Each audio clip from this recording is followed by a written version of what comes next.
اس ایک آیت کریمہ میں حضور کی کئی شانیں بیان فرمائی گئی ہیں۔ یا ایہا النبی انا ارسلناک شاہدا و مبشرا و نذیرا وداعیا الی اللہ باذنہ و سراجا منیرا۔ لفظ نبی کا ترجمہ امام قسطلانی علیہ رحمہ یہاں لکھتے ہیں کہ النبوۃ ہی الاطلاع علی الغیب۔ نبوت کیا ہے؟ یہ اطلاع علی الغیب سے ہے، تو پھر نبی وہ ہوتا ہے جو غیب کی خبریں دینے والا ہو۔ وما کان اللہ لیطلعکم علی الغیب ولکن اللہ یجتبی من رسلہ من یشاء۔ یہ اسی کی شان ہے، غیب وہی جاننے والا ہے، لیکن وہ رسولوں میں سے جس کو منتخب کر لے، جس کو چاہے وہ علوم غیبیہ سے نواز دے۔ تو دو لفظ قرآن مجید میں استعمال ہوئے، الا من ارتضی من رسول، رسولوں میں سے جس پر وہ راضی ہو جائے، ولیکن اللہ یجتبی من رسلہ من یشاء، وہ رسولوں میں سے جس کو منتخب کر لے۔ تو اجتباء اور ارتداء دو چیزیں ہیں۔ اب حضور کے مبارک نام پڑھیے، حضور کے ناموں میں سے ایک مرتضیٰ بھی ہے، ایک مجتبیٰ بھی ہے۔ تو مطلب کیا ہوا کہ وہ غیب کا جاننے والا، وہ عالم الغیب نہیں، غیب کے خزانے کسی کو دیتا، لیکن جب دینے پہ آئے تو مجتبیٰ کو دیتا ہے، مرتضیٰ کو دیتا ہے۔ اور پھر یہ اتنی شانوں کے مالک ہیں، جہاں ضرورت پڑے پھر بخل سے کام نہیں لیتے۔ وما هو علی الغیب بدنین، یہ غیب کے معاملے میں بخل سے کام نہیں لیتے، جہاں ضرورت ہوتی ہے وہاں بیان کرتے ہیں۔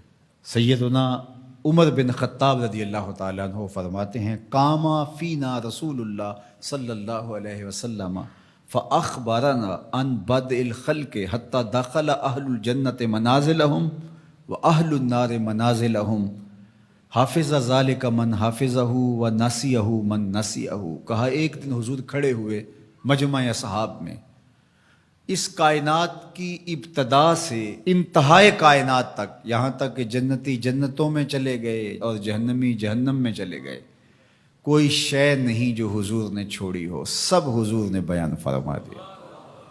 اب ایک سوال پیدا ہوتا ہے، تھوڑے سے عرصے میں اتنا کچھ کیسے بیان کر دیا؟ تو یہ حضور کی شان بلاغت تھی، اور بطور معجزہ حضور علیہ السلام کو یہ شان دی گئی تھی۔ تو فرمایا، یا ایہا النبی، اے غیب کی خبریں دینے والے، انا ارسلناک، آپ کو ہم نے بھیجا ہے، آپ کو ہم نے بھیجا ہے۔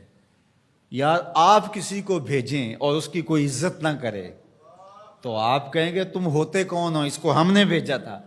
اللہ کہتا ہے محبوب تجھے ہم نے بھیجا ہے۔ تو یہ اللہ کی طرف سے فرستادہ ہیں، اللہ کی طرف سے بھیجے گئے ہیں، یہ اللہ کے نمائندے ہیں، اس لیے حضور کی آواز آواز حق قرار پائی، حضور کا بولنا اللہ کا بولنا قرار پایا، حضور کا حکم اللہ کا حکم قرار پایا، حضور کی اطاعت اللہ کے اطاعت قرار پائی۔ تو اس لیے جو محبوب کی بات مانتا ہے وہ رب کی بات مانتا ہے، اور جو حضور کا انکار کرتا ہے وہ رب کا انکار کرتا ہے۔ کوئی ساری زندگی لا الہ الا اللہ پڑھتا رہے اور محمد رسول اللہ نہ پڑھے، رب اس کے لا الہ الا اللہ پڑھنے کو اس کے منہ پہ مارے گا اگر میرے رسول کو نہیں مانتا، اس کو میں نے بھیجا ہے۔ تو کہا انا ارسلناک شاہدا و مبشرا و نذیرا، آپ کو شاہد بنا کر بھیجا ہے، آپ کو مبشر بنا کر بھیجا ہے، آپ کو نذیر بنا کے بھیجا۔ شاہد کا کیا معنی ہے؟ اتفاق تو ہوتا رہتا ہے مجھے بھی آپ کو، جب کوئی فوت ہو جاتا ہے تو جنازہ پڑھتے ہیں تو کیا اس میں بولتے ہیں اللہم اغفر لحینا و میتنا و شاہدنا و غائبنا، اللہ جو حاضر ہیں انہیں بھی بخش دے، جو نہیں آئے انہیں بھی بخش دے۔ تو شاہد کا کیا معنی ہوا؟ حاضر۔ امام راغب الاصفہانی جو کہ لغت کے امام ہیں اور مفردات قرآن میں قرآن مجید کے الفاظ کی تشریح کرتے ہوئے لفظ شاہد پہ بات کرتے ہیں، تو وہ کہتے ہیں کہ الحضور مع المشاہدت اما بالبصر او بالبصیرہ، کہ شاہد کا معنی کیا ہے؟ حاضر ہونا مشاہدہ کے ساتھ، چاہے بالبصر چاہے بالبصیرہ۔ آنکھوں سے دیکھ کر کے مشاہدہ کرنا یا اللہ کی دی ہوئی باطنی قوت سے مشاہدہ کرنا؟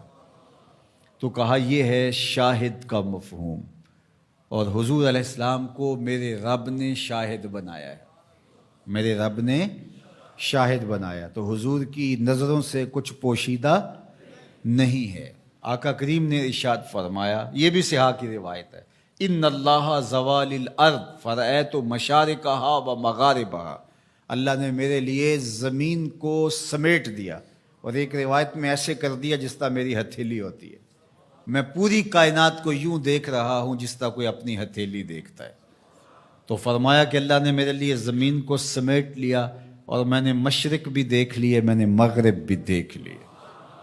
تو زمین حضور کے سامنے ہے جس طرح ہتھیلی ہوتی ہے۔ انی ارا ما لا ترون و اسمع ما لا تسمعون، فرمایا جو میں سنتا ہوں وہ تم نہیں سنتے، اور جو میں دیکھتا ہوں وہ تم نہیں دیکھتے۔ سورج کو گرہن لگ گیا، حضور نماز کے لیے کھڑے ہوئے، نماز پڑھاتے پڑھاتے حضور نے ہاتھ آگے بڑھایا، پھر حضور نے ہاتھ پیچھے کھینچ لیا، سلام پھرا تو صحابہ نے پوچھا حضور آج نماز میں آپ نے ہاتھ آگے بڑھا لیا تھا جس طرح کوئی چیز پکڑنے لگے ہوں، پھر آپ نے ہاتھ پیچھے کھینچ لیا، کیا ماجرا ہوا؟ فرمایا جنت میں کھجوروں کا ایک خوشہ لٹک رہا تھا، میں نے سوچا تمہارے لیے توڑ لوں، اور اگر میں توڑ لیتا تم قیامت تک کھاتے رہتے، ختم نہ ہوتا، پھر میں نے نہیں توڑا، میں نے کہا چلو کل قیامت کو ہی صحیح۔ حضور کھڑے کہاں ہیں؟ مدینے میں، صحاح کی روایت ہے، کھڑے کہاں ہیں؟ اور ہاتھ اٹھا کے کہاں تک پہنچایا؟ جنت میں۔ صحیح بخاری اٹھائیے، باب تصفیۃ الصفوف ہے، حضور نے فرمایا صحابہ صفیں سیدھی رکھا کرو، مت سمجھو میں صرف آگے دیکھتا ہوں، میں آگے بھی دیکھتا ہوں، میں پیچھے بھی دیکھتا ہوں، میں تمہارے رکوع بھی دیکھتا ہوں، دلوں میں پیدا ہونے والے خشوع بھی دیکھتا ہوں۔ اے فروغت صبح آثار و دہور، چشم تو بی نندائے ما فی الصدور، انا ارسلناک شاہدا، محبوب ہم نے آپ کو شاہد بنا کے بھیجا، ومبشرا، ہم نے آپ کو مبشر بنا کے بھیجا، خوشخبری دینے والا، نیکوکاروں کو جنت کی بشارت دینے والے، اہل ایمان کو اللہ کی رضا کی بشارت، جنت کی بشارت دینے والے، یہ حضور کی شان ہے۔ پھر فرمایا وَنَذِيرًا، ڈر سنانے والا، کفار کو، عاصیوں کو، بدکاروں کو، اللہ کے نافرمانوں کو جہنم کے عذابوں سے ڈرانے والے، یہ نبی کی شان ہے۔ نبی مبشر بھی ہیں اور نذیر بھی ہیں۔ وَدَاعِيًا إِلَى اللَّهِ بِإِذْنِهِ، اور اللہ کے اذن سے اللہ کی طرف بلانے والے، اور جس طرح میرے حضور نے بلایا ہے، یہ تاریخ کا انوکھا باب ہے۔ وَسِرَاجًا مُنِيرًا، روشن آفتاب بنا کر کے جس کے جلووں سے ظلمتیں دور ہو گئیں۔ حضور حصی اعتبار سے بھی سراج منیر ہیں، اور معنوی اعتبار سے بھی سراج منیر ہیں۔ معنوی اعتبار سے اس طرح کہ ظلم، شرک، کفر کے اندھیرے حضور کے آنے سے مٹ گئے، ناانصافیاں ختم ہوئیں، اور حصی طور پہ حضور کے مبارک بدن سے نور نکلتا تھا۔ تو ذرا اس آیت کریمہ کو دیکھیے، ایک آیت میں حضور کی عظمتوں کے موتی پروئے ہوئے۔